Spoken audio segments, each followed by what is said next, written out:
Que Deus continue abençoando a cada um dos irmãos. Eu sempre digo, Gustavo, que nós queremos que Deus age a nosso favor, que Deus se manifesta, que Deus fala, que Deus nos abraça, que Deus sorri para nós, e Ele faz isso todo dia, não da maneira que nós pensamos, não da maneira que nós queremos.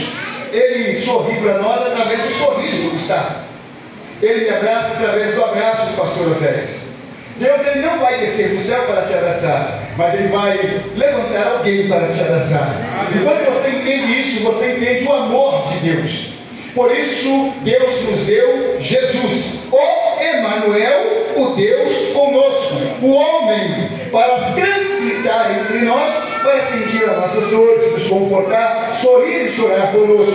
Então, eu louvo a Deus, porque eu tenho assistido o amor de Deus para comigo através dos irmãos, do sorriso do irmão, do abraço do irmão, do carinho do irmão. Eu vejo quanto Deus me ama, vendo os irmãos sorrindo, vendo os irmãos chorando as minhas dores, se alegrando as minhas alegrias e chorando as minhas tristezas. Louvo a Deus porque eu estava morto e Deus me deu vida. Eu estava perdido e Deus me achou. Eu vejo uma igreja que está querendo viver o novo de Deus, mas a dica já foi dada. Para viver o novo de Deus tem que queimar o velho. Enquanto você ficar no velho, o velho te acompanha. Quando você queima o velho, Deus, Ele promove o novo na sua vida. Nós estamos numa noite em que desde o início desse culto se falou de adoração. E a Bíblia fala no capítulo 4 de Gênesis, versículo de 26, que após essas coisas, capítulo 4, versículo 26, diz assim: após estas coisas, começou-se a invocar o nome de Deus. Que coisas são estas? Essa é uma introdução que vamos chegar até a mensagem. Após essas coisas, começou-se a invocar o nome de Deus. Porque até então não se invocava o nome de Deus, porque não havia necessidade de invocação. Porque a Bíblia diz que toda tarde no Éden, Deus descia para tomar um chá com Adão e Eva. Havia uma perfeita unidade, mas esse momento foi rompido através do pecado. O pecado entrou, então as mazelas acompanharam o homem. E logo em seguida, após o rompimento, houve o que? O primeiro homicídio, uma crise familiar. Então, depois dessas coisas, da desobediência e o mal contínuo, o homem entendeu que precisava invocar a Deus. E começou-se a invocar a Deus. Então nós percebemos que a invocação ao Deus soberano advém por momentos de crise. Quando as coisas não estão bem, quando a coisa sai do controle, então nós começamos a invocar a Deus. Se pegarmos o livro de Salmo, nós vamos ver um salmista sempre invocando a Deus em meio a uma situação contrária, uma situação que foge ao seu controle. Mas no mesmo livro de Gênesis, capítulo 22 e versículo 26, fala da primeira adoração a Deus. E essa adoração está no mesmo cenário, no cenário de crise dentro da família. A primeira vez que a palavra adoração se manifesta na Bíblia, ela não advém com músicos. Porque quando nós falamos de adoração, nós imaginamos uma grande plateia, músicos, instrumentos. Mas quando a palavra adoração ela é introduzida na Bíblia, ela vem acompanhada de um momento muito difícil. Capítulo 22, versículo 5 diz que Deus fala para Abraão: pega o teu filho Isaque, sobe ao monte Moriá para sacrificar. E Abraão ele sobe. Chegado em determinado momento, Abraão diz para aqueles que estavam com ele: vocês vão ficar aqui agora, porque eu e o moço vamos subir, vamos adorar e voltaremos. A caravana diz: mas cadê os instrumentos? Cadê os músicos? Cadê os utensílios para a adoração? Porque nós pensamos que a adoração está vinculada com festa. E a adoração começa na obediência. Não há como adorar se estamos desconectados da obediência. Abraão entendeu: olha, eu vou adorar, mas como assim? Não, cadê o pandeiro? E Abraão sobe para adorar. E quando você sobe para adorar, mediante a uma situação que o seu coração está apertado, que você não quer fazer, não era aquilo que Abraão queria fazer, era o filho da promessa, era aquele que ia guardar. Detalhe, ele saiu de casa sem falar como sai, o que estava fazendo. Porque há momentos na nossa vida que problemas vêm, e é você e Deus. Porque talvez aquela que está do seu lado vai questionar, vai dizer, será que foi Deus que falou? Será que foi Deus que pediu? É dessa maneira que Deus falou com você? E Sara, fique aí, que eu e Isaac vamos adorar. Tem coisas que é você e Deus, porque pessoas podem estimular a tua fé. E ele sobe para adorar.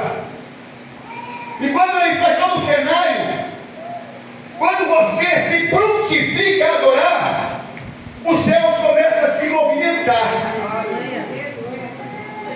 Enquanto ele estava ajustando o altar para o momento de adoração, que é o momento de sacrifício, e nós estamos aqui nessa noite não sacrificando, porque o sacrifício já foi feito.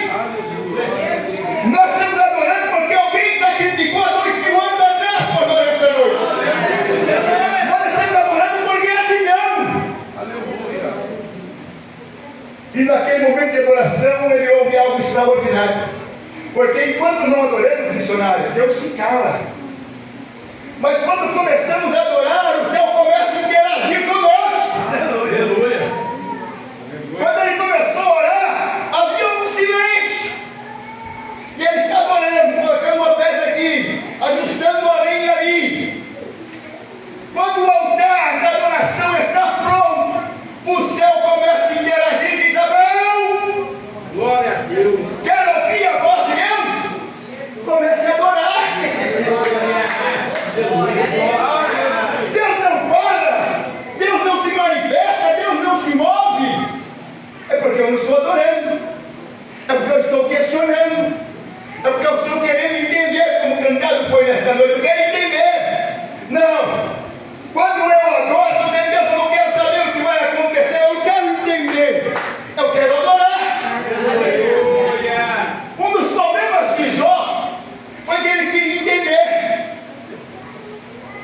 Foram 38 capítulos querendo entender Deus, até que ele entendeu que para entender Deus não é obter uma informação do que vai acontecer, é eu caminhar com Deus.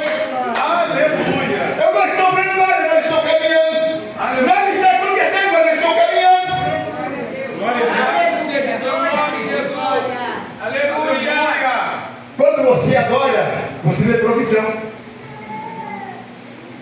Depois da adoração, Deus fala: acalma o coração, Abraão.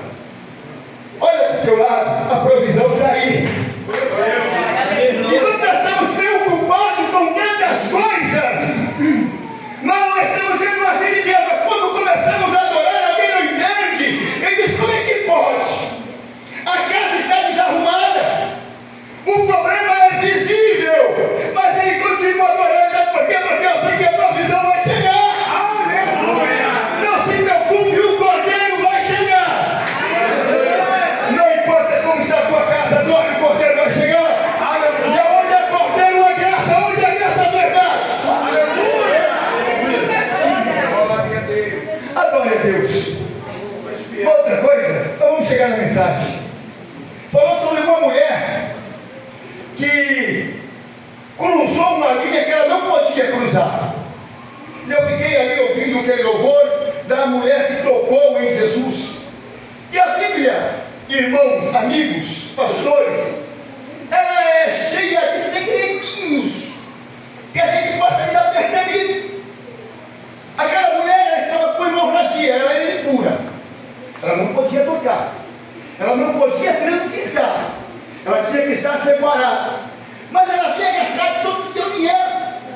Os profetas, os sacerdotes não conseguiram solucionar o problema daquela mulher.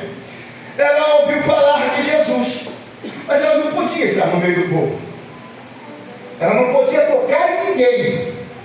E quem tocasse nela tornava-se puro. Ela sai secretamente e começa a romper as barreiras, as dificuldades, até tocar em Jesus. que algo diferente aconteceu, porque ele é Deus, homem Deus.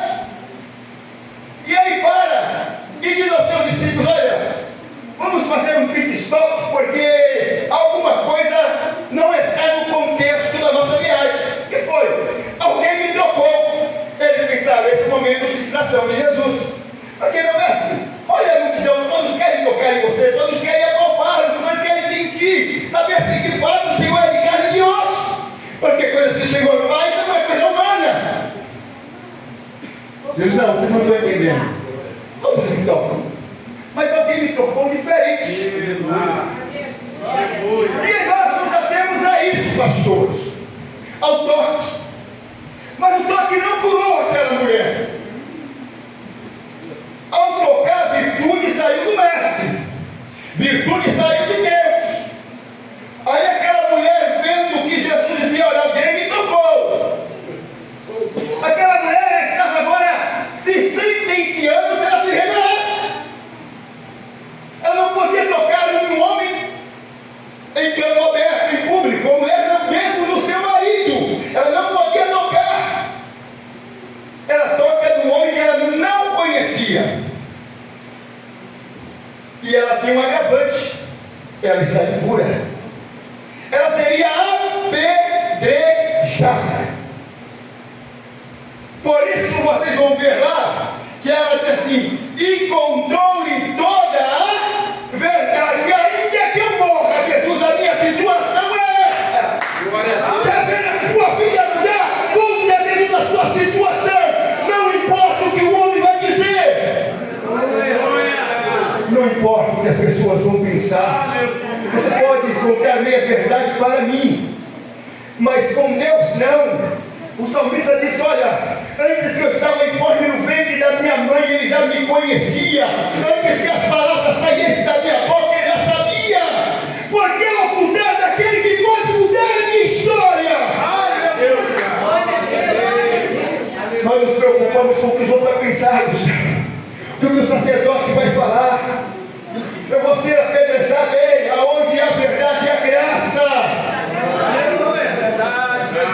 Você entender que a verdade é tão importante? No capítulo, se eu não me engano, 28 ou 32 de Gênesis, Deus se manifesta para Jacó. Jacó, aos seus 77 anos, filho de Abraão, filho de Isaac e neto de Abraão, porém nunca tinha ouvido Deus falar. Ouvia as histórias de Abraão e as histórias de Isaac, mas ainda não tinha tido um encontro com Deus. A primeira vez que Deus se relaciona com Abraão, com Jacó, Jacó está com 77 anos de idade, no Vale de Jacó. E aí acontece algo que nós gostamos muito, uma briga entre Deus e o homem e Deus. E aquela briga dura a noite inteira, diz a Bíblia. Chegando amanhã, o homem que representa os céus diz para o homem representante da terra: eu preciso ir, me largue. E Jacó, impetuoso, diz: olha, só te largo se tu me abençoares. Eu preciso de uma bênção. E o anjo lhe faz uma pergunta: qual o teu nome? Por que essa pergunta? Deus não sabia o nome de Jacó? Deus não conhecia a história de Jacó? Deus não conhecia a história de Jacó? Qual é o teu nome? Representa um pouco. Isaac estava para morrer, precisa abençoar os filhos. Rebeca diz: olha, seu pai vai abençoar Esaú, mas ele me disse que você é o herdeiro da bênção. Mas não façam isso, porque Deus não precisa fazer, não, meu irmão. Rebeca pagou um preço alto por tentar ajudar a Deus. E fizeram uma manobra. Para alcançar a bênção. Você não precisa de manobra para alcançar o favor de Deus. Você não precisa de jeitinho para que Deus te abençoe. Basta adorar. Adore. Aí o que é que eles fazem? A mãe tem uma ideia: olha, o seu irmão saiu para caçar, um guisado preparado. Mas mãe, como vou enganar papai? Que situação nossa, querendo enganar para ser abençoado. Aonde a engano não é verdade, onde a verdade não é graça.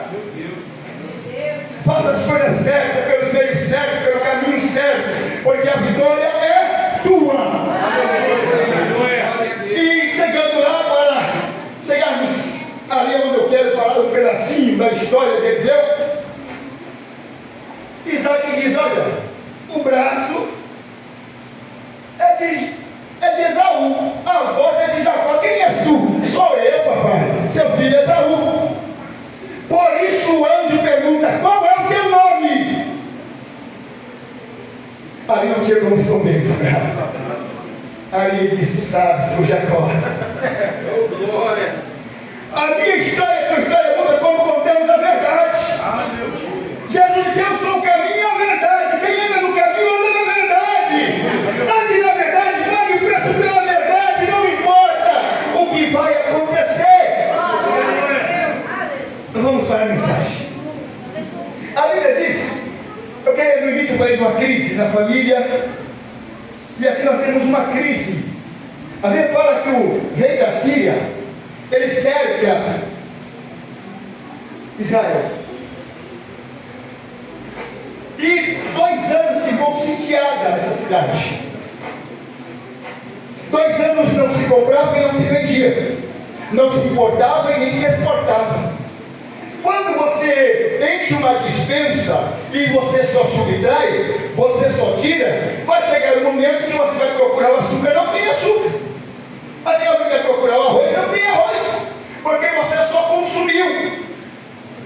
2 anos estava sitiada esta cidade. E os alimentos começou a chegar à escassez. Se instalou uma crise, porque havia um sítio em volta da cidade. Ninguém entrava e ninguém saía. A crise se instalou em Samaria. E certa vez o rei, com a cabeça quente, cheia de problema, porque a crise também chegou na casa do rei. E 2 mulheres estavam discutindo entre elas. E vendo o rei, ela gritou: ei, rei, faz-me justiça. E o rei: conta-me sua história. E ela disse: olha, o senhor sabe que não há pão na cidade, não há nada na cidade. Estão vendendo esterco de pombo pelo preço altíssimo, porque os pombos já haviam sido consumidos. Acabou os pombos, sobrou foi verses. E o rei disse: continua a sua história. E ela disse: olha, nós fizemos um acordo, fizemos um contrato de comermos o filho dela, e no dia seguinte nós comeríamos o meu, ou vice-versa. Mas, e assim foi feito. Eu matei meu filho, comemos nosso filho, saciou-se a nossa fome, e hoje ela não quer matar o nenenzinho dela. Pode faltar o frango na tua casa, mas não chegou na situação de comer carne humana. Pode faltar o peixe, mas tem o ovo. Pode faltar o ovo, mas tem o miojo. Então, nós estamos bem melhor do que o povo de Samaria. E o rei, ele ouvindo essa história, é onde eu quero falar sobre 4 reações em meio à crise. 4 leprosos e 4 reações em meio à crise. O rei, ouvindo essa história, ele exclama: tudo isso que está acontecendo é por causa do Deus de Eliseu e por causa do profeta. Tão certo como amanhã vai chegar, que a cabeça desse homem vai rolar. A primeira reação, pastores, em meio à crise, é a transferência de responsabilidade. O rei era responsável, ele era o cabeça, ele era o chefe da nação. Meios para organizar sem sair dele, mas ele preferiu transferir a culpa para o profeta e para Deus. E muitas das vezes as coisas estão girando em torno de nós e nós não resolvemos porque não tomamos uma atitude. Dizer: Senhor, eu pequei, eu errei. Aleluia. É mais fácil transferir para o pastor as coisas que não se encaixam dentro da casa de Deus. É mais fácil a esposa transferir para o marido e o marido para a esposa do que sentarem junto, assumir as suas responsabilidades em mãos orar e saber o que está fora do lugar. Quanto mais eu transfiro as minhas responsabilidades, mais o problema se evolua. Quando eu entendo que o responsável sou eu não pequei. O filho pode dizer, eu não pequei, levantar-me e aí tentou meu pai. O problema não é do pai. O problema não é do pastor. O problema é meu. Transferência de responsabilidade. Não transfira suas responsabilidades aos outros. Ele disse, não, é para Eliseu. Arranca a cabeça dele e o problema está sendo solucionado. Aí o que ele diz? Olha, vai lá e avisa a Eliseu que a cabeça dele vai cair. Aí Eliseu está reunido com os profetas.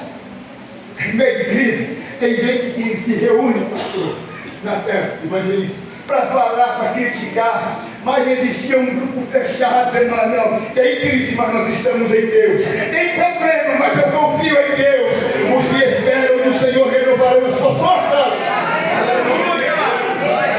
Aí o profeta disse, olha, vem vindo aí um filho do homicida, querendo a minha cabeça. Fechem as portas e não deixem entrar, pastor. Tem pessoas que não podem entrar.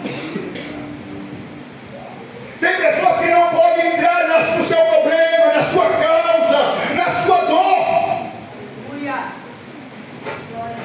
Não deixem entrar. É filho do homicida. Chegando o filho do homicida, Eliseu diz, olha, está aí, não abra a porta, fale com ele pela janela. Aí assim é falado, aí Eliseu, ele tem uma crise, ele olha para a situação e diz, olha, amanhã tudo volta ao normal. A pandemia ficou 3 anos. Imagine na primeira semana, um profeta viesse aqui e disse, pastor, não se preocupe, amanhã as estradas estão abertas, os mercados estão funcionando. Vão dizer, ele enlouqueceu. Ele não está vendo o noticiário. Foi o que o capitão pensou, esse camarada perdeu o juízo. Será que ele não entende o que está acontecendo em Samaria? Está dizendo que amanhã... Ah, Jesus, Deus vai fazer. Você está preocupado com a sua casa aqui, que ele está arrumando o amanhã, que ele está organizando os mantimentos de amanhã, a provisão de amanhã. Você não está vendo, mas a profeta aqui diz amanhã. Aleluia! Eu não sei como está a tua casa, mas Deus nos concedendo as coisas, vai ser amanhã. Está tudo bagunçado, está tudo fora do lugar, mas o céu está trabalhando e você não está vendo, mas Deus está agindo. Aí, a segunda reação em meio à crise é a crítica, é a dúvida, é a falta de fé. O rei, o capitão, com a mão do rei se apoiava, ou seja, ele era quase um vice do rei. Ele não via as lamúrias do rei, ele não via as desculpas do rei, ele não via as transferências de responsabilidade do rei. Então ele tornou-se um incrédulo. Quando você ouve coisas boas, você acredita em coisas boas. Quando você é minado por coisas ruins, sua fé desfalece. Por isso Jesus disse a não se preocupe. Olha, cara, não chega na sua casa. Pessoas podem dizer, não incomode mais, já morreu. Jesus falou, não, ainda a vida é. Glória. Aí o capitão, que é a segunda classe, é a segunda reação, e ele diz, olha, ainda, ele não falou contra o profeta, ainda que Deus abrisse janelas do céu, o tamanho da nossa crise é impossível. Conhecia nada de Bíblia, conhecia nada de história, porque Deus fez sair cordonizes do meio do mar, de uma rocha fez brotar água, mas eu sou incrédulo demais. O justo vive de fé. Para de olhar para as circunstâncias, para de olhar para o problema, para de olhar para a dificuldade. Não, meu filho não vai sair de onde está, minha esposa não vai sair de lá. Ei, pare com isso. Foi o evangelista Natan, Lucas 1,37, porque para Deus nada é impossível. Não há impossibilidade, não há problema que Ele não resolva. Não há casa bagunçada que Ele não arrume. Não há vida torta que Ele não conserte. Segunda classe é daqueles que duvidam. E Tiago diz que o que duvida é semelhante às águas do mar, para um lado para o outro não sabe, não vê nada acontecer porque está duvidando. Tira a dúvida do teu coração. Jesus disse para Pedro, Tiago pediu para acelerar contigo, mas eu intervim e fortaleci a tua fé. A tua fé está escassa, fraca, peça Deus, fortaleça a minha fé, para que eu veja o que os outros não vejam, para que eu enxergue o que os outros não enxergam. Aí a terceira classe é do profeta, que no meio da crise vê solução. Cheguei na obra, na passagem, e o pastor Osés começou a me mostrar a obra. Eu falei, Jesus, tem duas coisas, eu me calo ou me calo. Eu não estou vendo nada. Falei, eu sei que... E ele via o pastor correndo de um lado para o outro. Falei, pai, ele está cheio de fé, mas eu não estou vendo nada. Até que tinha umas bananeiras ali. E eu falei, se eu colocar a minha vista naquelas bananeiras e ver uma piscina, as coisas vão mudar. Falei, eu preciso chegar como um pastor enxerga, ver como o pastor vê, ver como o profeta vê, não como a situação está dizendo. A pessoa está dizendo que você não tem mais jeito, não dá. E tem gente caminhando com esse povo. Quando alguém dizer não dá, você diz dá. Quando ele vai chegar, você diz vai. E eu passei, eu falei para a missionária, olha, não vejo para bananeiro, eu vejo piscina. Aleluia. Porque Deus nunca te coloca numa situação se não para aumentar a tua fé, se não para te abençoar, se não para te levar para lugares mais altos. Eu só vejo o caos lá, pastor. Mas pela fé eu vejo churrasco. Se você andar por vista, vai ver bananeiras. Se andar por fé, vai mergulhar. E eu sei que essa gente tem fé, porque estou abraçando o Senhor, pastor, e vai sair em nome de Jesus. A quarta reação, primeira reação é do rei, transferência de responsabilidade. Segunda fase é o incrédulo, aquele que não duvida. Terceira é o profeta que vê bênção em meio ao caos. Vi no Rio, o pastor Zé disse, olha, vendo essa obra aqui, a gente só vê bagunça. Mas os engenheiros veem uma construção extraordinária. A tua vida pode estar bagunçada, mas o grande arquiteto, ele vê coisa linda. Agora, a quarta fase, a quarta reações, ela mexe comigo, mexe com você. E que nós não possamos sair daqui nesta noite sem entender essa quarta reação. Tinha 4 leprosos à beira, próxima à porta. Não estava dentro nem fora. Não podia estar dentro porque era leproso. Não podia estar fora porque senão morreriam. Havia um lugar separado para eles. E eles... Eu estou terminando, pastor, mais 4 minutinhos. Vou terminar. Já passei do horário. Ele diz assim: há uma crise instalada em Samaria. Nós estamos leprosos. Lá não tem pão. Os assírios estão lá. E o pastor Osés me disse isso para mim ontem. Nós conversamos sobre uma situação e ele disse: olha, veja as possibilidades e veja qual é a melhor. Os leprosos tinham uma possibilidade: voltar para a cidade e morrer de fome, porque não tinha pão. Ficar e morrer porque eram leprosos, ou ir ao arraial dos sírios, inimigos, e pedir pão. Mas também não havia morte, mas tinha pão. Tem coisas que não acontecem na nossa vida, pastor, porque nós ficamos parados. Qual é a possibilidade de viver lá? Porque lá tem pão. Rompa as dificuldades, mesmo que seja o inimigo, mas se tem possibilidade, bota lá. Aleluia. E ele diz: olha, se ficarmos morreremos, se formos aí os matérios, não somente morreremos. Aí quando eles estão indo, Deus se levanta. Louvado seja o teu nome. E eles estão andando, 4 leprosos se arrastando, pedaço de sangue, pedaço de carne caindo. Mas Deus pega esses pedacinhos de carne que estão se deteriorando e caindo, com aqueles passos lentos de doente.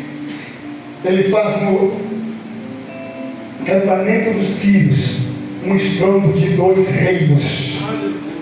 Enquanto aqueles leprosos caminhavam, Deus também no céu caminhava. Enquanto o pé deles se arrastava, o pé de Deus batia. Glória a Deus. Os leprosos se arrastavam, mas Deus passava. Aleluia. E ele vai marchando. E os filhos, no meio da noite, dizem: o rei de Israel, de alguma forma, tramou contra nós do exército e vem sobre nós. E eles saíram sem levar nada, que dormiram sem roupa, saíram nu. Os leprosos, quando chegam, entram na tenda, tem comida, tem pão. Eles comem. Tem veste, eles vestem. Tem ouro. Eles eram leprosos pobres, agora são leprosos ricos. E eles começam e pegam um pouco aqui, pegam um pouco ali e dizem: olha, o que estamos fazendo não é certo. Aqui é o cerne da mensagem. O que estamos fazendo não é certo. Isso, rapaz, eles não nos querem lá? Não, não é certo. Hoje é dia de boas novas. Aquele povo está perecendo. Se ficarmos aqui, seremos culpados do sangue dele, porque eles vão morrer. Eles se alimentam, pegam o ouro, colocam numa tenda e dizem assim: nossa, mas vamos voltar lá. Termino aqui. Em outra oportunidade eu concluo.